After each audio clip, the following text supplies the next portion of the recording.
مفتی صاحب میری امی کا انتقال 23 اگست 2004 کو ہوا. دعا کروا دل سے دعا ہے جی اللہ تعالیٰ آپ کی والدہ کی مغفرت فرمائے اور آپ سب کو صبر جمیل کی توفیق عطا فرمائے. میری امی کا انتقال جمعے کے دن ہوا اور امی نے 2 مرتبہ کلمہ بھی پڑھا تھا. وفات ہونے سے پہلے اس کی کیا فضیلت ہے؟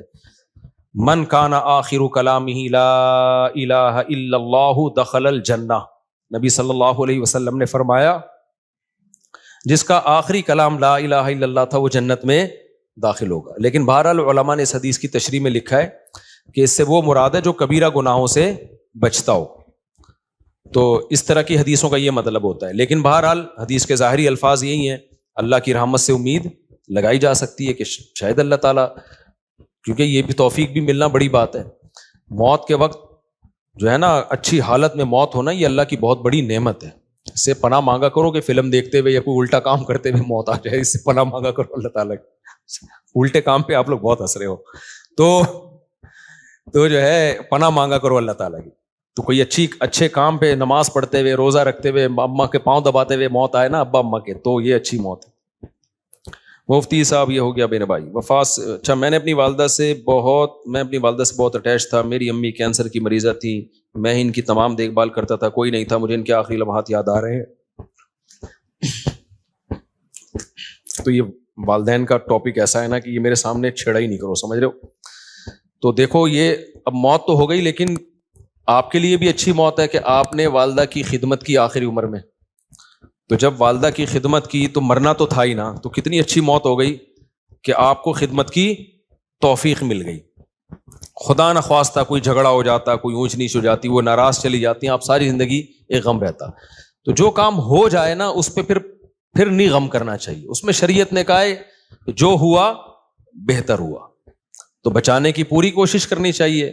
لیکن موت ہو گئی تو اب اس پہ صبر کرو, بولے یار چلو خدمت کا موقع تو مل گیا نا.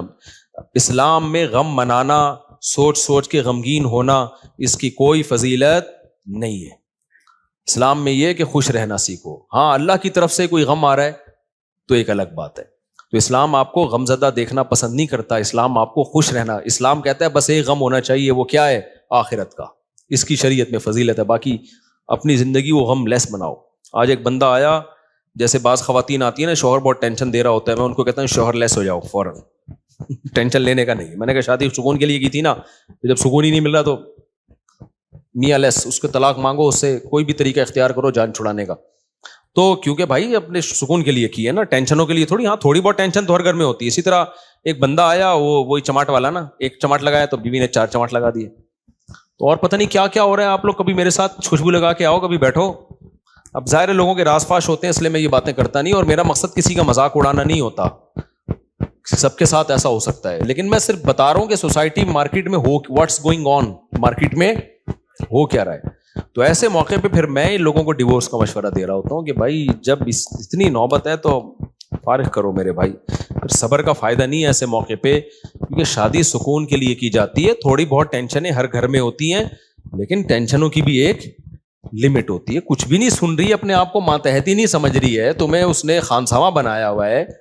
اس کو سمجھانے کی ایک لمٹ ہوتی ہے. 6 مہینے اماں کے گھر بٹھا دو, شاید کچھ دن کے بعد ہدایت مل جائے, پھر بھی نہیں مل رہی تو بھائی تمیز سے علیحدگی اختیار کرو. تو وجہ اس کی ہے کہ اللہ نے ہمیں غمزدہ رہنے کے لیے پیدا بولو نہیں کیا. غم ایک ہی ہونا چاہیے, وہ کون سا ہے؟ آخرت. تو خوش رہنا چاہیے انسان کو. اللہ کو خوش لوگ کیا ہے؟ پسند ہے. نبی حضرت ابو ہریرہ نے فرمایا کہ نبی صلی اللہ علیہ وسلم نے جب بھی مجھے دیکھا ہے زندگی میں, کبھی ایسا نہیں ہو کہ آپ نے مجھے دیکھا اور مسکرائے نہ ہو. حالانکہ نبی کا غم سب سے بڑا غم تھا نا, امت کی فکر تھی. لیکن اپنے ساتھیوں کے ساتھ ایٹیٹیوڈ کیا تھا آپ کا؟ جب بھی دیکھتے مسکراتے. اور ہم لوگ کیا ہے, جب بھی دیکھو ایسا لگتا ہے کوئی نیا ٹینشن چل رہی ہے اس کے ساتھ, نئی ٹینشن چل رہی. خوش رہنا سیکھنا چاہیے, سمجھ رہے ہو. مسکراتے چہرے سے ملا کرو, ٹینشن فری. امریکہ میں $10 کی ایک چھولے کی پلیٹ ملتی ہے صبح ناشتے میں نا, پراٹھے کے ساتھ. جو لوکل ہوٹل, جو پاکستانی کے ہوٹل, $10 کا مطلب پتہ ہے کیا؟ 2750. مہنگائی وہاں ہے میرے بھائی, یہاں نہیں ہے. یہاں تو چھولے کی پلیٹ فری میں آ رہی ہوتی ہے. پراٹھا خریدو, بعض دفعہ ویسی فری میں ڈال کے دے دیتا ہے. آپ ڈالر پہ ترس رہے ہو, تو وہاں خرچہ بھی تو ڈالر میں ہی ہو رہا ہے, سمجھ رہے ہو. تو اس لیے پاکستانی کرنسی میں اگر کما رہے ہو تو کھا بھی کس میں رہے ہو اسی میں. وہاں جاؤ گے تو ڈالر میں کماؤ گے تو کھاؤ گی بھی کس میں. میں جاپان میں جو فاسٹ ٹرین میں بیٹھا ہوں نا, میں یہ زوم آپ کرو انجوائے, اس کا ٹکٹ پتا ہے کتنے کا تھا؟ جب مجھے پتا چلا میرے ہوش اڑ گئے. میں نے کہا ٹانگا گدھا رکشا صحیح ہے میرے بھائی, یہ بس دکھانے کے ہیں. لوگوں کی جائیدادیں بک جاتی ہیں ان ٹرینوں میں, بہت لگژری لوگوں کا کام ہے وہ, بس وہ ڈرائیور ہی بیٹھے اس میں. تو بہت مہنگائی ہے, تو آپ بہت مزے میں ہو. اور وہاں ٹیکس اتنا ہے, آپ کی اگر 40 لاکھ تنخواہ ہے نا, 1 کروڑ آپ کی اگر تنخواہ, ایک مثال دے رہا ہوں تاکہ کیلکولیشن آسان ہو, تو 43 لاکھ روپے ٹیکس میں دینے ہیں آپ نے. یہاں اتنا ٹیکس تھوڑی ہے. پھر لوگ اس پہ خوش ہوتے ہیں, ہم ٹیکس دے رہے ہیں لیکن علاج ہمارا فری میں ہے, بچوں کی تعلیم ہماری فری میں. فری میں کہاں ہے؟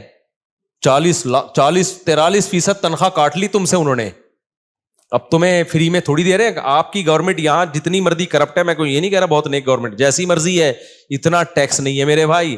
تنخواہ پوری آ رہی ہے آپ کے پاس, تو اس میں آپ اپنے بچوں کی فیس بھر لیتے ہو, وہ اتنی نہیں ہوتی, 43% نہیں ہوتی, وہ سمجھتے ہو آپ کے سارے خرچے نکل رہے ہوتے ہیں. نہیں آ رہی میرا خیال ہے بات. اور پھر زکاتیں بھی لوگ دے رہے ہوتے ہیں, تھوڑے سے گھننے بن جاؤ, اگلا پوری جائیداد نکال کے دے دیتا ہے. یہاں تھوڑا سا گھننا بننا آنا چاہیے, بس یہاں پریکٹس کرو تھوڑی سی. تو اس لیے اتنا ٹینشن والا بات نہیں. ہم کیوں وہاں جا کے فوراً واپس آتے ہیں؟ مزہ ہمیں کہاں آتا ہے؟ بہت اچھے کنٹری ہیں, امریکہ بہت اچھا ہے, جاپان بہت اچھا ہے, مزہ ہمیں کراچی میں ہی آتا ہے. اور یہ جو میں نے ابھی بیان میں کہا نا کہ خاموش, بالکل خاموش, یہ 4 دن خاموشی اچھی لگتی ہے, اس کے بعد کاٹنے لگتی ہے. یہاں ریلیشن ہے, آبادی ہے, ایک بندہ پنجاب والا ملے گا, ایک پشتو والا ملے گا, ایک بلوچی ملے گا, ایک فلانا, ایک میکینک ملے گا, ایک فلانا ملے گا, ایک ڈاکٹر ملے گا, ایک سائنٹسٹ ملے گا, ایک سیاستدان ملے گا. ہر آدمی ہوٹل میں بیٹھ کے ایسے لگے گا یہاں سارے ہی پہنچے ہوئے لوگ ہیں, گپ شپ کا ماحول ہے. یہ سب کچھ وہاں پر نہیں ہے. خاموشی خاموشی خاموشی. ابے 4 دن تک خاموشی اچھی لگتی ہے, اس کے بعد میں نے کہا یار کوئی تھڑے نہیں ہے یہاں پہ, کوئی تھڑے ہوں یہاں پہ, کوئی بیٹھے ہوئے ہوں, کوئی بیٹھک ہو, کوئی گپ شپ ہو نا, ختم. تو ایک رشتے داروں میں ہوتی ہے وہ بھی رشتے بھی کیا ہو رہے ہیں, ختم ہوتے جا رہے ہیں, وہ بھی شارٹ ہوتے جا رہے ہیں. تو بس ہر آدمی انڈیویجولی لائف گزار رہا ہے, تو ایسے تھوڑی, تو ایسے تو زندگی کا سکون تھوڑی ملے گا.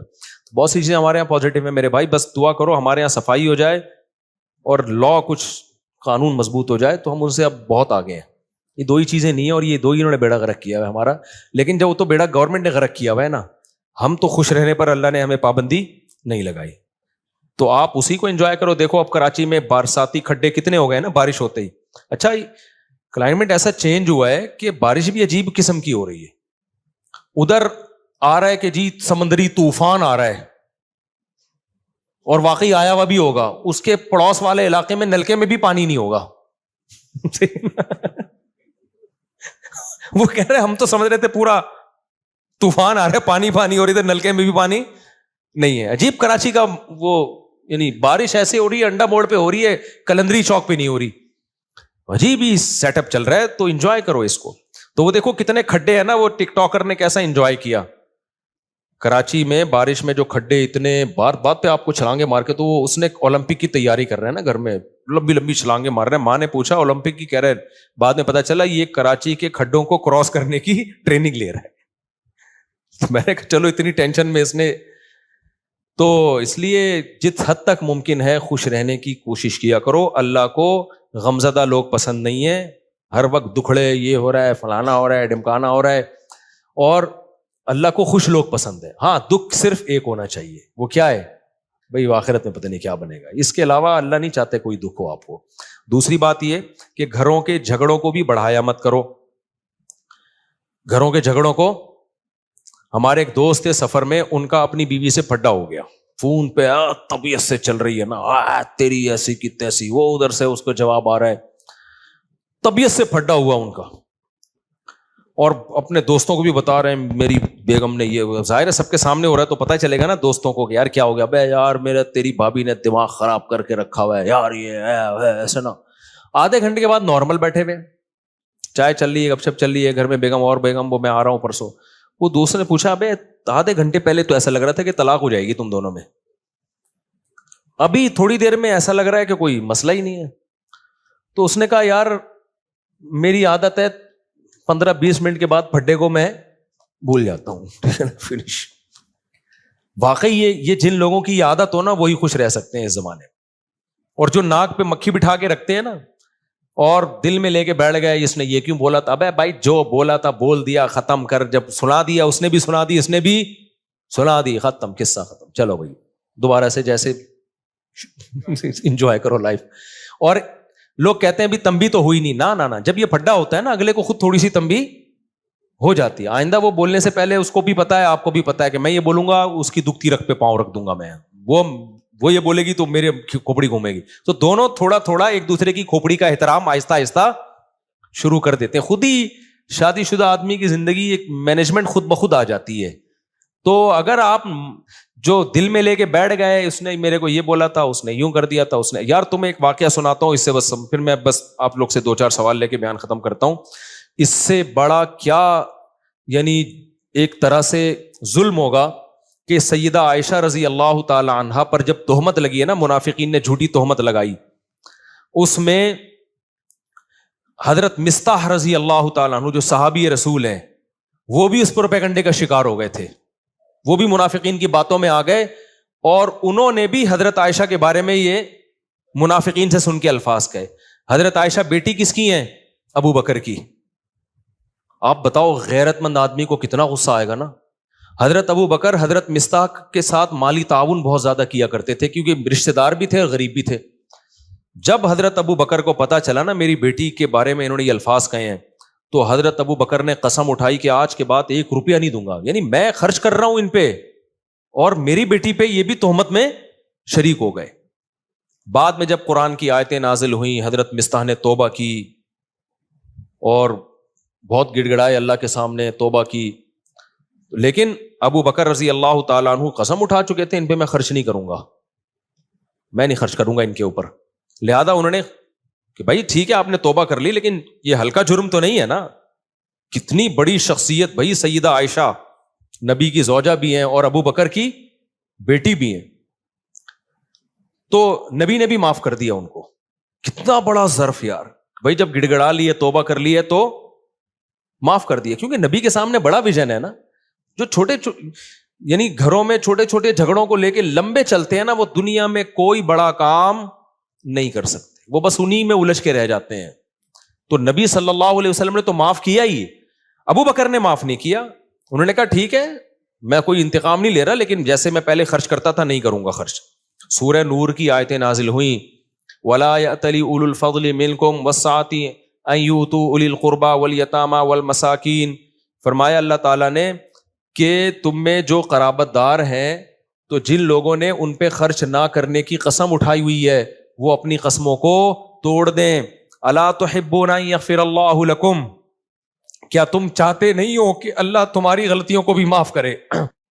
یعنی تم یہ چاہتے ہو نا کہ اللہ تمہاری غلطیوں کو بھی معاف کرے. یہ کس کو تنبیہ ہو رہی تھی؟ ابو بکر کو. اللہ نے نام نہیں لیا. اللہ میاں بھی کیسی دیکھو نصیحتیں کرتے ہیں نا, عزت کا خیال کر کے جنرلی بتا رہے ہوتے ہیں کہ کوئی کسی رشتہ دار پہ خرچ کرتا تھا اور قسم اٹھا لی ہے کہ نہیں کروں گا, تو وہ قسم توڑ دے اور خرچ کرنا شروع کر دے, معاف کر دے. وَلْيَعْفُوا وَلْيَصْفَحُوا, چشم پوشی سے کام لیں, درگزر کرے.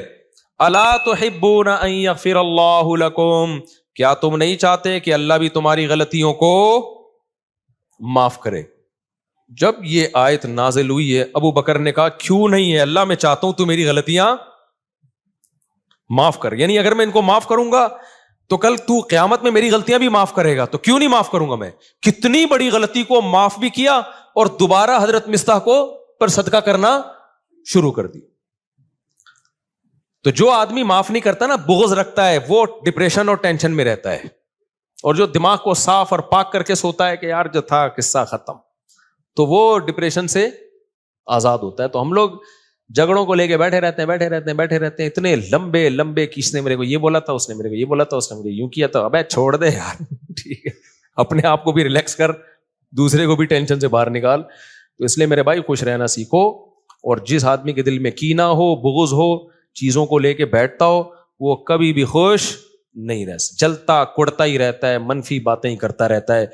تو دل کو صاف رکھنا چاہیے انسان کو تاکہ آگے چلے, پھر وہ آگے کے کام کر سکے. انہی میں الجھ کے رہ جائے گا نا. ایک کسٹمر نے یوں کر دیا تھا تو اس کو سنا دی, وہ کسٹمر ہی مارکیٹ سے شارٹ ہو گیا, کاروبار اپنا ٹھپ ہو گیا. تو کوئی سوال کسی نے پوچھنا ہے تو بھائی پوچھ لے, پھر ختم کرتے ہیں. اللہ,